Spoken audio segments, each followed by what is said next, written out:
Good morning to all of you. Welcome to my channel. आप सभी dictation regular way में लिखें और साथ ही साथ आउटलाइन की भी प्रैक्टिस करें और फिर उसे पीडीएफ से चेक करें। पीडीएफ से चेक करने के लिए आप मेरे टेलीग्राम चैनल स्टेनो विद श्रद्धा को ज्वाइन कर सकते हैं। वहाँ पर आपको सभी डिक्टेशन की पीडीएफ मिल जाएगी। सो immediately join the Telegram channel. And अगर आपको वीडियो अच्छा लगे तो इसे लाइक एंड शेयर ज़रूर करें और साथ ही साथ जो भी इस चैनल पर नए हैं वो सभी इस चैनल को सब्सक्राइब करें, नोटिफिकेशन बेल को भी प्रेस करें। नाउ डिक्टेशन स्टार्ट करते हैं। डिक्टेशन स्टार्ट होगी 5 सेकेंड बाद, जिसकी स्पीड रहेगी 80 वर्ड पर मिनट। स्टार्ट। प्राणी में जीवन शक्ति की संवाहक मूलाधार प्राण शक्ति उसके जन्म से लेकर मृत्यु तक सक्रिय होती है। प्राण को धारण करने की क्षमता जीव मात्र में भिन्न हो सकती है, परंतु मानव को उसे विकसित करने की बुद्धि प्रकृति द्वारा प्रदान की गई है। मानसिक और शारीरिक क्षमताओं को प्राण शक्ति से जोड़कर दैवीय शक्तियों का पात्र बनाया जा सकता है। इसी मानव ने इस महाशक्ति से परमात्मा को भी प्राप्त किया है। फिर अन्य उपलब्धियां तो तुच्छ हैं, क्योंकि परमात्मा को प्राप्त करना ही सबसे उच्च लक्ष्य है। कभी कभी इस संसार में महासंकट आते हैं जो संपूर्ण पृथ्वी को शोक और संताप में डुबो देते हैं। ऐसे समय में मानव को अपनी प्राण शक्ति पर विश्वास रखना चाहिए। विश्वास बिखर जाने से प्राण शक्ति में कंपन उत्पन्न हो सकता है। यह स्थिति सदैव अत्यंत असहज होती है, जो भौतिक संरचना का क्षरण कर सकती है। पैराचेंज। मानव को सावधान होकर अपनी प्राण शक्ति को निरंतर संबल शोधन व नवीन क्रियाओं से पुष्ट करते रहना चाहिए। किसी भी प्रकार के रोग, दुख या संकट के विरुद्ध संघर्ष करने की पूर्ण क्षमता स्वयं में निहित प्राण शक्ति को मिली रहती है। कोई मानव उसका उपयोग ही ना करे तो क्या हो सकता है। प्रकृति ने समस्त संभावनाओं को इस शरीर में प्रविष्ट कराया होता है। ईश्वर का अंश आत्मा के रूप में इस शरीर को मिला है। तब संदेह और भय का कोई कारण शेष नहीं। सुषुम्ना नाड़ी से ध्यान का अभ्यास प्राण शक्ति को असीमित बढ़ा सकता है। पैराचिन। शरीर और मन दोनों का शुद्धिकरण इस ध्यान योग के लिए अनिवार्य है। मन कलुषित ना हो, शरीर अधर्म के मार्ग पर न चले। आत्मोपचार का यह सहज हेतु है, जो प्राण शक्ति को जीवनी शक्ति में प्रवाहित करता है। ईश्वर के इस उपहार को बढ़ाना एक आदर्श विज्ञान भी है।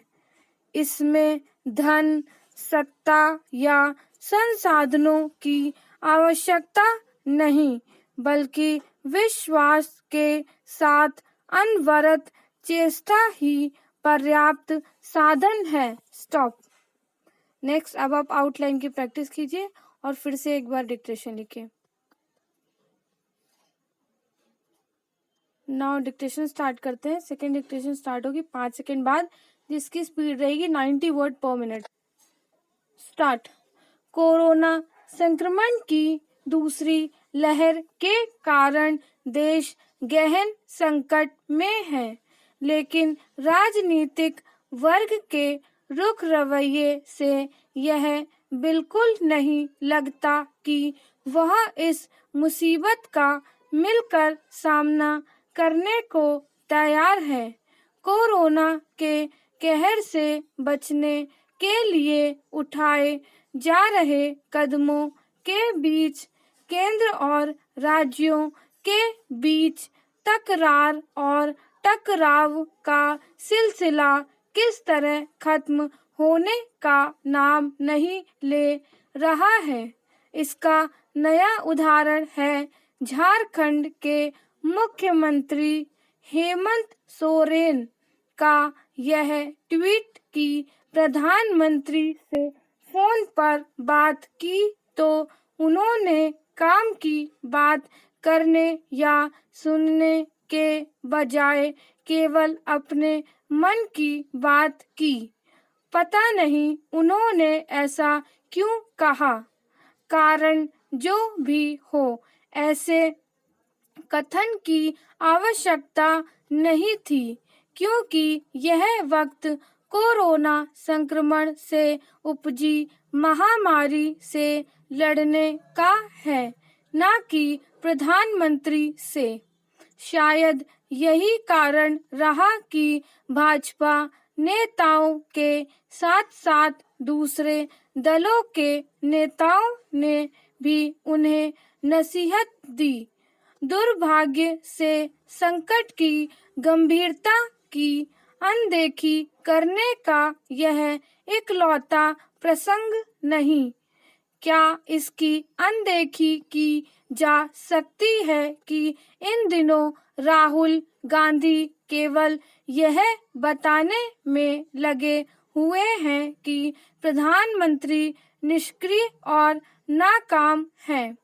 शायद ही कोई दिन ऐसा जाता हो जब वह केंद्र सरकार की निंदा न करते हों।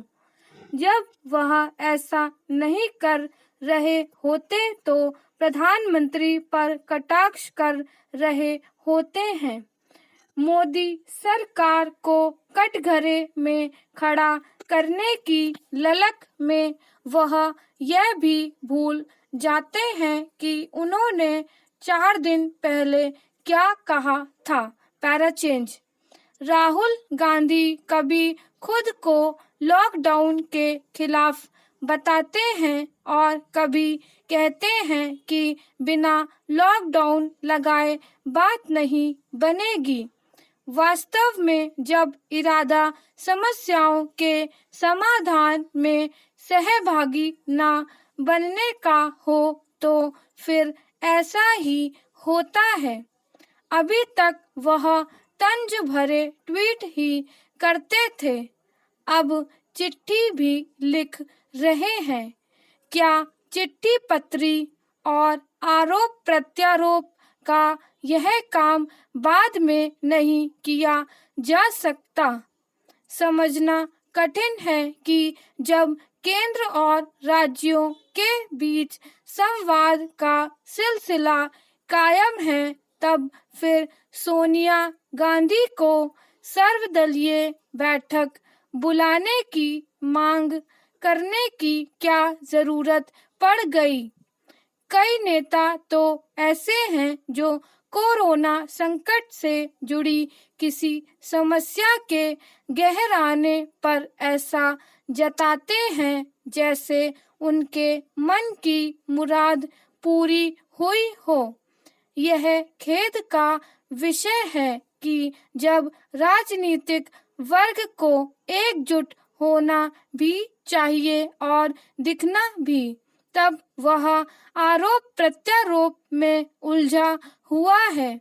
इससे भी अधिक खेदजनक यह है कि उच्चतर अदालतें भी सरकारों और उनके प्रशासन को सुझाव या मार्गदर्शन देने से ज्यादा उन्हें फटकारने में लगी हुई हैं। कम से कम उन्हें तो मौके की नजाकत समझनी चाहिए। स्टॉप।